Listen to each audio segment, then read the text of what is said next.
আসসালামু আলাইকুম সুপ্রিয় নবম শ্রেণীর শিক্ষার্থীরা। আজকের এই ভিডিওতে আমরা দেখব তোমাদের নবম শ্রেণী অর্ধবার্ষিক পরীক্ষার রসায়ন এই সাবজেক্ট থেকে আমরা তোমাদের কেমিস্ট্রি এই সাবজেক্ট থেকে নমুনা প্রশ্ন এবং সুপার সাজেশন দেখব। এই নমুনা প্রশ্ন এবং সাজেশনটি দেখলে আশা করি তোমাদের পরীক্ষার মধ্যে 100% কমন আসবে ইনশাআল্লাহ। চলো আমরা দেখে নেব প্রথমে বহুনির্বাচনী প্রশ্ন, তারপর সৃজনশীল প্রশ্ন, তারপর অনুধাবন প্রশ্নগুলো আমরা জানবো।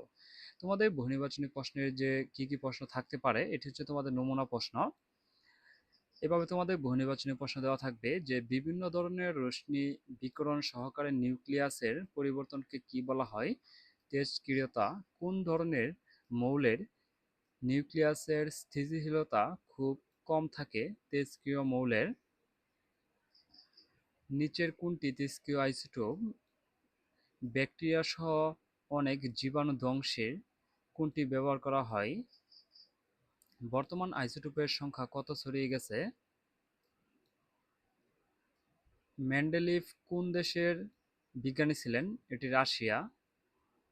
আইসি আইইউপিএসি যে স্বীকৃত আবিষ্কৃত মৌলের সংখ্যা কতটি। এগুলো তোমাদের যে বহুনির্বাচনী প্রশ্ন এভাবে থাকবে। এখন আমরা তোমাদের সৃজনশীল প্রশ্নগুলো যে দেখে নিতে পারি তোমরা কি কি থাকতে পারে, তারপর আমরা প্রশ্নগুলো দেখব যে কি কি প্রশ্ন তোমাদের থাকতে পারে। সৃজনশীল প্রশ্ন তোমাদের কমন উপযোগী যে তাপ উৎপাদী বিক্রিয়া কাকে বলে। পিঁপড়ার কামড়ে ক্ষত স্থানে চুন লাগানো হয় কেন। লাইব্রেরিতে অ এবং রশ্মি ব্যবহার আবশ্যক কেন ব্যাখ্যা করা। বর্তমান প্রেক্ষাপটে দীর্ঘি এর ব্যবহৃত গুরুত্বপূর্ণ তোমার উত্তরের সাপেক্ষে মতামত দাও। রাসায়নিক পরিবর্তন কি বিষাক্ত পদার্থ আবদ্ধ স্থানে রাখতে হয় কেন।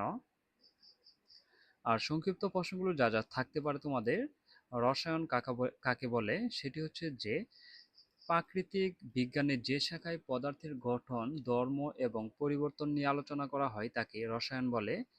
ভারী ধাতু কি যেসব ধাতু আপেক্ষিক পারমাণবিক ভর পারমাণবিক সংখ্যা ও ঘনত্ব অনেক বেশি সেগুলি হলো ভারী ধাতু। আর যেটি কমন উপযোগী যে কপার ও টিন গলিয়ে তৈরির সংকেতের যে ধাতু কোনটি, সেটি হচ্ছে যে কপারের সাথে টিন গলিয়ে ব্রোঞ্জ তৈরি করা হয়। প্রাচীনকালে মানুষের সর্বপ্রথম যে প্রথম ব্যবহৃত ধাতু কোনটি, সেটি হচ্ছে সোনা। এখন আমরা তোমাদের যে কমন উপযোগী প্রশ্নগুলো আছে সেগুলো আমরা জানবো। একটি ইলেকট্রন বিন্যাস 288 এবং 81 হলে এখানে দেখো 2 আর 8 10 আর 8 18 1 19 হলে পর্যায় সারণীতে তার অবস্থান কত হবে। সেটি হবে চতুর্থ পর্যায়ে যে প্রথম গ্রুপে, চতুর্থ পর্যায়ে যে প্রথম গ্রুপে দুইটি। আর তারপর হচ্ছে নিচের কোনটি যোজনী দুই, সেটি হচ্ছে এটি। ম্যাগনেসিয়াম পর্যায় সারণী কোন পর্যায়ে অবস্থিত, সেটি হচ্ছে তৃতীয়।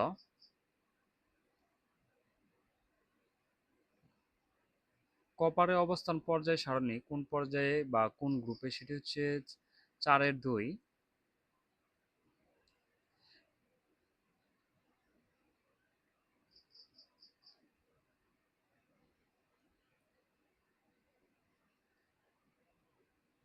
প্রাচীনকাল থেকে যে 19 শতক ধরে সংগ্রহকৃত বিভিন্ন রাসায়নিক ধারণার এক অবিস্মরণীয় প্রতিফলন প্রকাশিত হয় কোনটিতে, পর্যায় সারণীতে। নিউল্যান্ড কত সালে যে মৌলসমূহকে ভর অনুযায়ী সাজিয়ে রাসায়নিক ধর্মে মিল দেখতে পান, সেটি হচ্ছে 1864 সালে।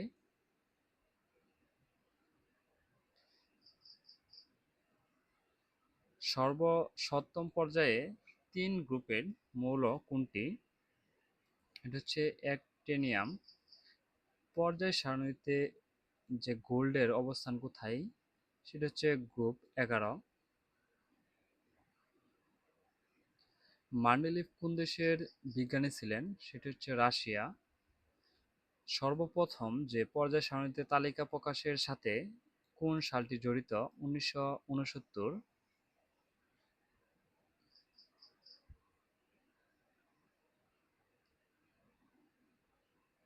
পর্যায় সারণীর 17 নং গ্রুপে মৌলিক সংখ্যা কয়টি? 6।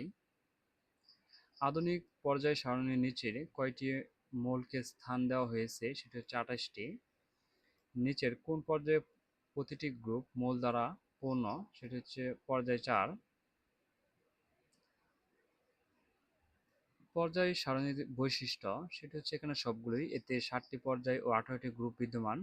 ষষ্ঠ ও সপ্তম পর্যায়ে 32টি মৌল রয়েছে। মৌলসমূহের রাসায়নিক ধর্ম পর্যায়ভিত্তিক। পর্যায় সারণীতে যেমন পর্যায় সারণীতে 2, পর্যায় 3 ও 8টি করে মৌল আছে, এবং পর্যায় 4-এ, পর্যায় 5-এ 18টি যে করে গ্রুপ আছে। কোনটি নিকৃষ্ট ধাতু? সেটি হচ্ছে দস্তা। কোনটি অভিজাত ধাতু? সেটি হচ্ছে সোনা। সক্রিয়তার ভিত্তিতে ধাতুসমূহকে কয় ভাগে ভাগ করা যায়? 2 ভাগে ভাগ করা যায়।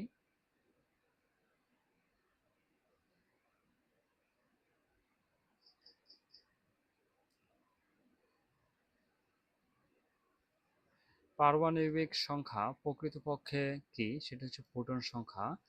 পারমাণবিক সংখ্যার প্রবর্তক মোজেলে কোন দেশের বিজ্ঞানী ছিলেন? সেটি হচ্ছে ব্রিটেন।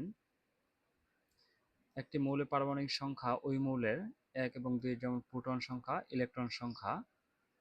পারমাণবিক সংখ্যার ধারণা দেন কে? সেটা হচ্ছে মোজলে। আধুনিক পর্যায় সারণীর প্রবর্তনের সম্মান দেওয়া হয় কাকে? সেটা হচ্ছে মেন্ডেলিফকে। পর্যায় সারণীতে সত্যিকার ভিত্তি কি? সেটা হচ্ছে ইলেকট্রন বিন্যাস। পারমাণবিক সংখ্যা 54 এর অর্থ কি? সেটা হচ্ছে প্রোটন সংখ্যা 54।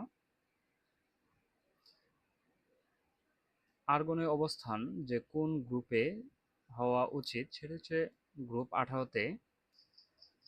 17টি ইলেকট্রন বিশিষ্ট পরমাণু গ্রুপ ও পর্যায় কোনটি? সেটি তৃতীয় পর্যায়, 17 নম্বর গ্রুপ।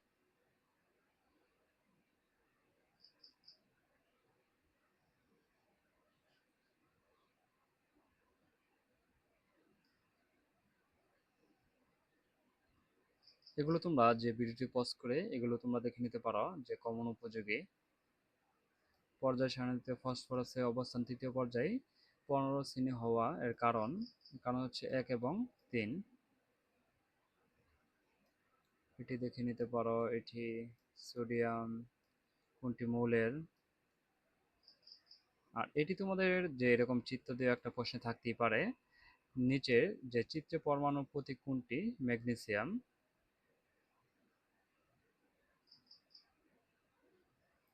তারপর আমরা তোমাদের যে সৃজনশীল প্রশ্নগুলো আছে সেগুলো আমরা দেখে নেব যে কি কি তোমাদের সৃজনশীল প্রশ্নের মধ্যে আসতে পারে। মরিচা কি? এটি তোমাদের আসতে পারে যে মরিচা হলো লোহার অক্সাইড বা জলীয় বাষ্পের উপস্থিতিতে বিশুদ্ধ লোহা ও বায়ুর অক্সিজেনের রাসায়নিক বিক্রিয়ার মাধ্যমে তৈরি হয়। পেঁপে পাকলে হলুদ হয় কেন? যে পেঁপে পাকলে হলুদ হয় কেন? পাকার সময় পেঁপেতে নতুন যৌগ সৃষ্টির কারণে তা হলুদ বর্ণে ধারণ করে। উদ্দীপকের প্রথম চিত্রে যে রসায়ন কিভাবে সম্পর্কিত ব্যাখ্যা করা, যে প্রথম চিত্রে ওষুধ সেবনের, তারপর হচ্ছে সবজিতে কীটনাশক ছবি ছিটানো হয়। উদ্দীপকে কোনটি অতিরিক্ত ব্যবহারের পরিবেশের জন্য ক্ষতিকর? সেটা হচ্ছে কীটনাশক। এটি তোমরা বুঝিয়ে লিখবে, যেখানে প্রশ্নটি আছে উত্তরগুলো দেখে নিতে পারো। তারপর তোমাদের থাকতে পারে যে বিদ্যুৎ পরিবাহী তারে কোন ধাতু ব্যবহৃত হয়? প্রাচীন মিশরীয় সভ্যতা রসায়ন চর্চার মাধ্যমে কি করে মানুষের চাহিদা মেটাতে সক্ষম হয়? দেখো যে বিদ্যুৎ পরিবাহী তারের কোন ধাতু ব্যবহৃত হয়? সেটি হচ্ছে তামা ব্যবহৃত হয়। বিদ্যুতে আমরা জানি যে তামা ব্যবহৃত হয়। মিশরীয় যে সভ্যতা, যে প্রাচীন মিশরীয় সভ্যতা রসায়ন চর্চার মাধ্যমে কি করে মানুষের চাহিদা মেটাতে সক্ষম হয়? প্রাচীন মিশরীয় সভ্যতায় রসায়ন প্রযুক্তি ব্যবহার করে খনিজ থেকে মূল্যবান ধাতু যেমন স্বর্ণ, রৌপ্য, সীসা প্রভৃতি আহরণ করা হতো। এসব ধাতু অভিজাত বলে অলঙ্কার তৈরি ব্যবহৃত হতো। এছাড়াও তৈজসপত্র নির্মাণ, অস্ত্র তৈরি ইত্যাদি নানা কাজে যে ধাতব অস্ত্রে ব্যবহৃত হতো। আর তোমরা যা যা পড়তে পারো, টিপ ফুয়েল কি? রাসায়নিক দ্রব্যাদির সঠিক ব্যবহার না হলে কি কি ক্ষতি হতে পারে?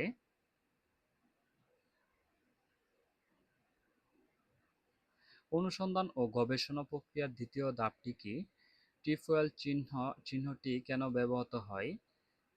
প্রিজারভেটিভস কি? অনুসন্ধান গবেষণা প্রক্রিয়ার ধাপসমূহ লেখ। পরমাণু গঠন ব্যাখ্যা করা যায় কিসের সাহায্যে? রসায়নকে জীবনের জন্য বিজ্ঞান বলা হয় কেন? কার্বন কণা কি? রাসায়নিক বস্তুর অতিরিক্ত ব্যবহারের কুফল কি?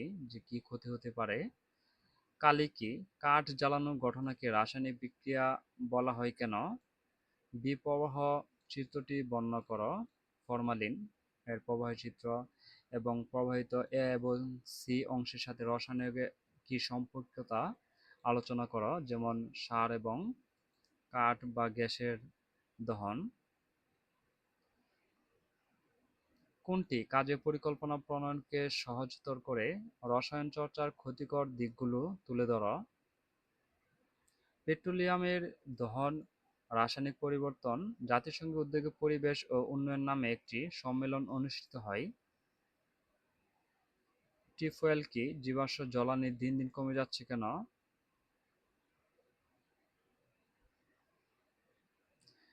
আকরিক কি? অনুসন্ধান ও গবেষণার দ্বিতীয় ধাপের প্রয়োজনীয়তা কি?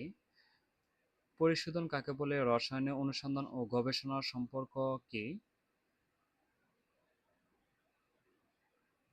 কোয়ান্টাম মেকানিক্স কি? বিষয়বস্তু সম্পর্কে সাম্যক জ্ঞান লাভের প্রয়োজনীয়তা কি?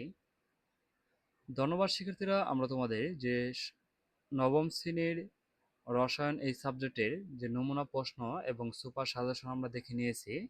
তোমাদের নবম শ্রেণী প্রত্যেকটি সাবজেক্টের নমুনা প্রশ্ন এবং সুপার সাজেশন আমাদের চ্যানেলে দেওয়া আছে, সেখান থেকে তোমরা দেখে নিতে পারো। আর পরবর্তী ভিডিও সবার আগে পেতে চ্যানেলটি সাবস্ক্রাইব করে পাশেই থাকবে। আর যারা সাবস্ক্রাইব করেছো তাদেরকে অসংখ্য ধন্যবাদ।